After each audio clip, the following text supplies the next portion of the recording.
Boy, I wouldn't want to be Disney's animation department right now. Man, they've got to be licking their wounds. And if you've got Scotty Boy Mendelson writing an article for The Wrap, that's right. He's moved over from Forbes to The Wrap to write some stuff occasionally. This is his most recent one. He pretty much outlines just how bad things are at Disney versus Universal. Let's dive into it. Here we go.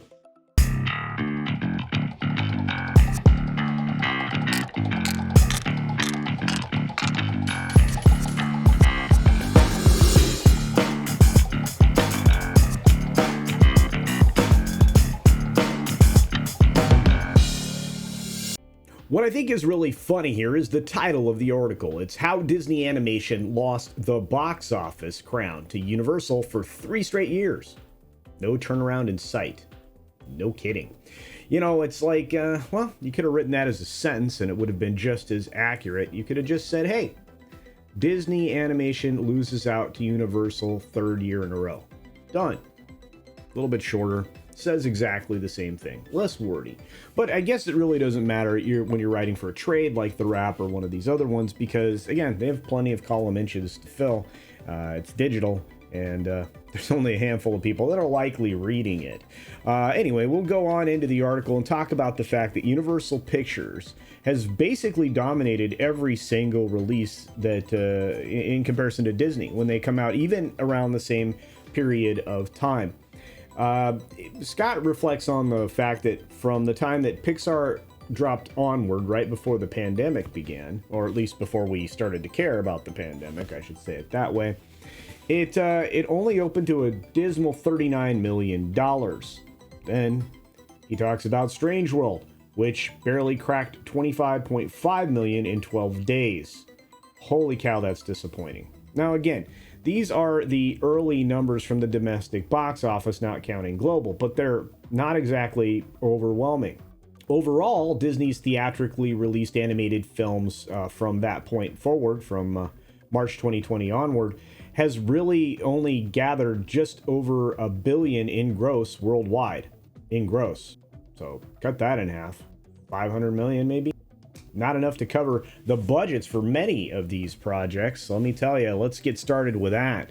You have, of course, the budget for Lightyear, we'll just mention, was $200 million.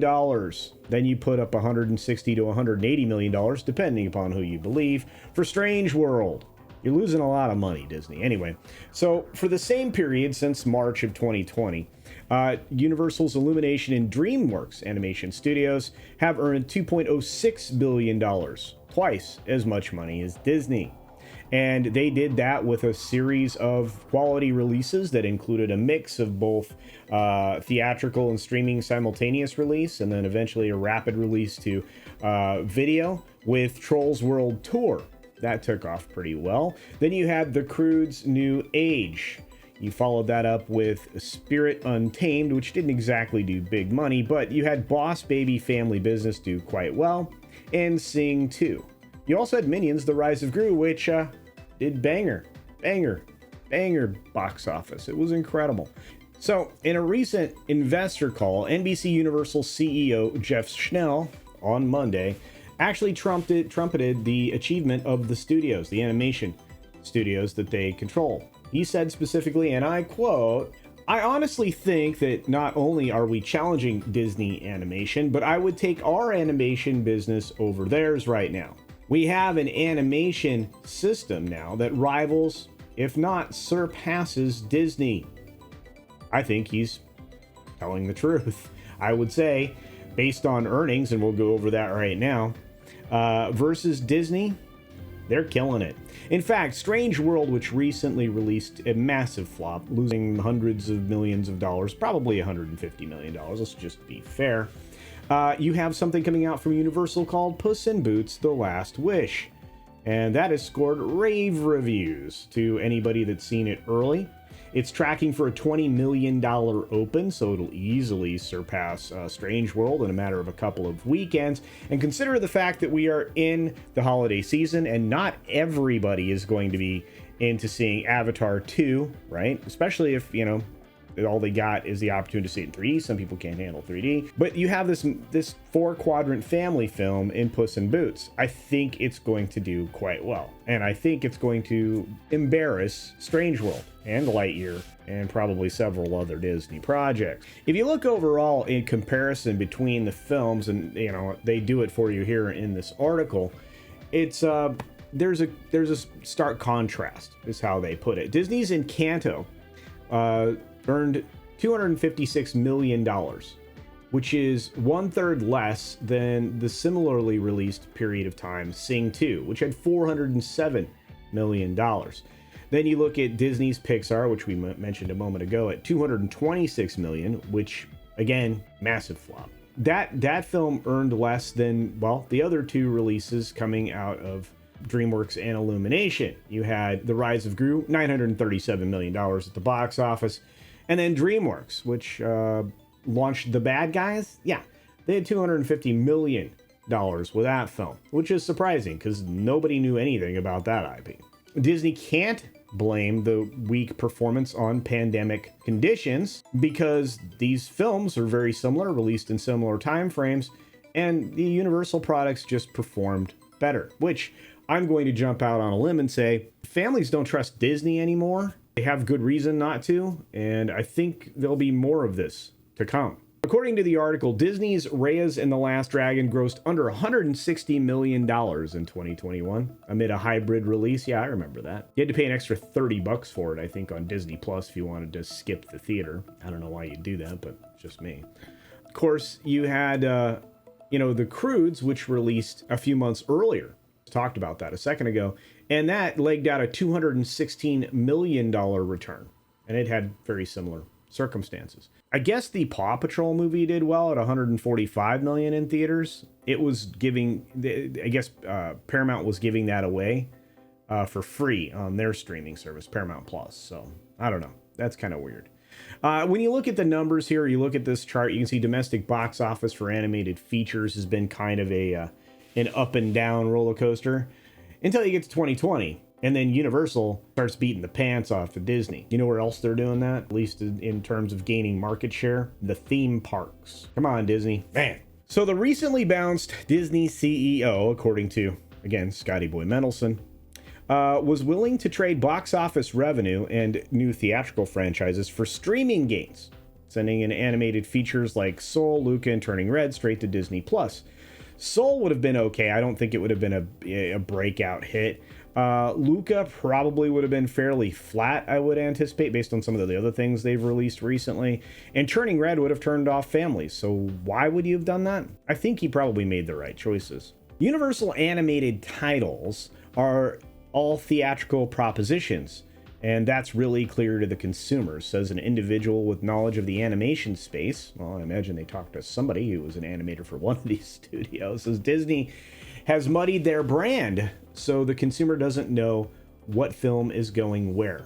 I would say that's 100% accurate. I'm not sure why they elected to do it this way, other than they thought it would be a quick fix to build their streaming brand. And again, a lot of this guidance was underneath the hand of Iger, who was sitting on the board creatively above Bob Chapek. So I don't know whose fault is it really that we went with the streaming thing. But Warner Brothers Project Popcorn actually demonstrated how to kind of like maneuver the whole day and date thing.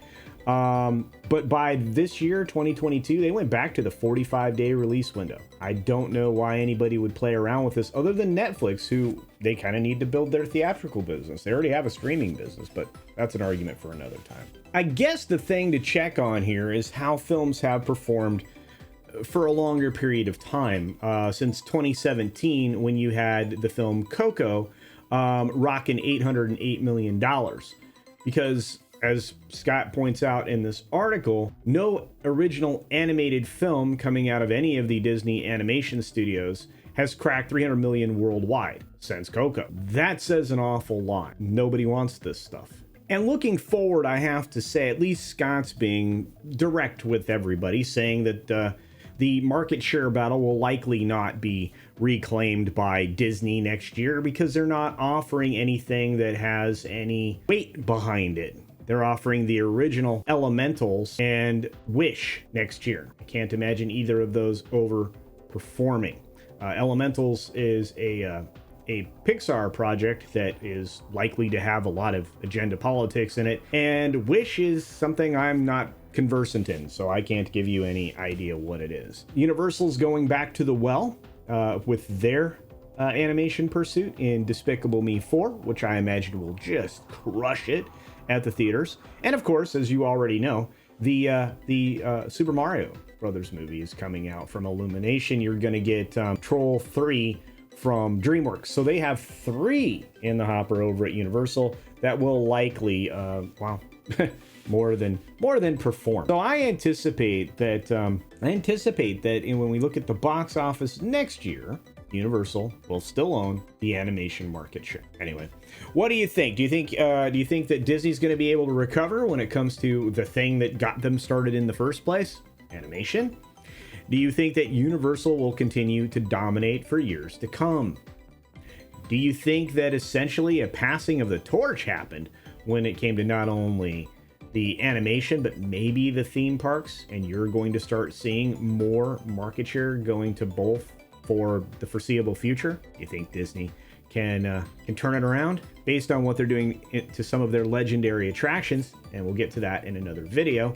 I would say Universal will probably beat them out. But anyway, feel free to leave your thoughts down below. Just a little bit of a off-the-cuff video based on this article from Scotty Boy Mendelson from The Wrap. I'm welcome to have a conversation about any of this stuff. I really am. I'm going to tell you to support independent creators. They absolutely could use your support. They need it.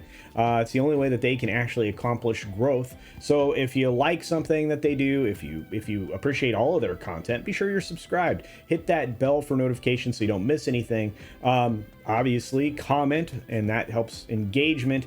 I already said like, so share the stuff out there. Absolutely. And that will really, really help get the word out about the creators that you enjoy. And with that, be sure to take care of yourself, take care of others, wash your hands, of course, because it is good hygiene.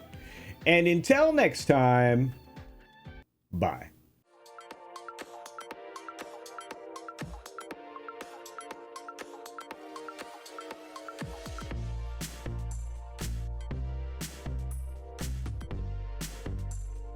And don't forget to check out my Rumble at rumble.com/CultureCasino. And don't forget to check out my Rumble at rumble.com/CultureCasino.